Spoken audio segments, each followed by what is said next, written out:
আবারও একটা parcel unboxing এর ভিডিও নিয়ে তোমাদের সামনে হাজির হলাম। তো হাই, আমি সৌমি। আশা করি তোমরা সকলে খুব ভালো আছো। তোমাদেরকে তো আগের ভিডিওতে দেখিয়েছিলাম আমি অনলাইন থেকে একটা বেড সাইড টেবিল অর্ডার দিয়েছিলাম। ওই ভিডিওটা নিয়ে আজকে আর কিছু বলবো না। তোমরা তো অনেকেই ওই ভিডিওটা দেখেছো।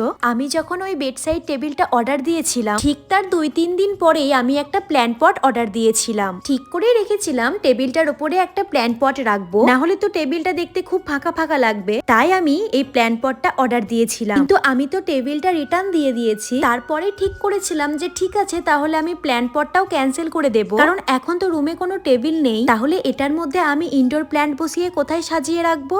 কিন্তু ক্যান্সেল করতে গিয়ে দেখি অর্ডার করা 2 দিন হয়ে গেছে, তাই আর ক্যান্সেল হবে না। তারপর ভাবলাম ঠিক আছে, পার্সেলটা যখন আসছে আসুক, কে জানে আবার আগেরটার মতো রিটার্ন দিতে হবে কিনা। তারপর পার্সেলটা যখন আমি হাতে পেলাম, আমি তো এটা বিশ্বাসই করতে পারছিলাম না যে এত কম দামে এত সুন্দর একটা জিনিস পাওয়া যাবে। একটা জিনিস আমি ভালো করে লক্ষ্য করলাম, অনলাইনে যেসব জিনিসগুলো খুবই কম দাম, সেই সব জিনিসগুলো খুব সুন্দর আসে। তো যাই হোক, এই প্ল্যান্ট পটটা তো আমার খুবই পছন্দ হয়েছে, আর এটা আমি অর্ডার দিয়েছিলাম মিশো থেকে। এই প্ল্যান্ট পটটা আমি আবার প্যাকিং করে রেখে দেব।